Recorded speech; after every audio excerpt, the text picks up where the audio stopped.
Terima kasih kamu ada untuk saya terus. Sama-sama saya. Jangan bosen ya. Mungkin kalian sudah melihat video yang satu ini, kata Mbak Nunung ke suaminya, Mas Ian, saya nggak bisa bilang apa-apa sama kamu. Terima kasih kamu ada untuk saya terus. Jangan bosan ya. Dan kata suami Mbak Nunung ke Mbak Nunung, sama-sama, siap. Yang penting kamu sehat dan terus berdoa. Luar biasa ya. Kalau kita lihat suami Mbak Nunung ini adalah tipe suami yang pengertian, perhatian, penyayang, setia, dan cinta sama Mbak Nunung. Terlepas dari apa yang dikatakan orang mengenai suami Mbak Nunung yang katanya pengangguran, tidak mempunyai pekerjaan, dinafkahi oleh Mbak Nunung, tapi kita bisa dengan jelas melihat suami Mbak Nunung itu seperti apa. Dia adalah suami yang sangat baik terhadap istrinya, yaitu Mbak Nunung. Dan ini bisa kita lihat, bukan hanya di saat Mbak Nunung itu masih mempunyai harta yang banyak, uang yang banyak, Mas Ian mendampingi Mbak Nunung. Tapi di saat Mbak Nunung sulit seperti sekarang ini, Mas Ian tetap ada di samping Mbak Nunung.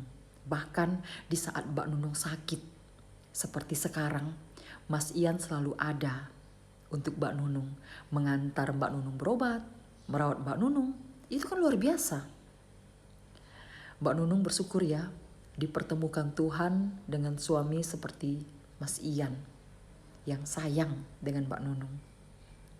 Kalau kita mendengar podcastnya Mas Dedi dengan Mbak Nunung, Mas Dedi pernah bertanya dengan Mas Ian, apakah Mas Ian selama ini tidak keberatan kalau Mbak Nunung itu membantu keluarganya dalam segi ekonomi.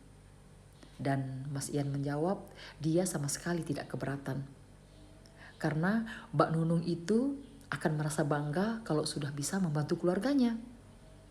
Dan juga membantu keluarga Mbak Nunung itu merupakan tanggung jawab Mbak Nunung. Jadi Mas Ian itu tidak pernah merasa keberatan. Dan Mas Ian selalu mendukung apa yang dilakukan istrinya.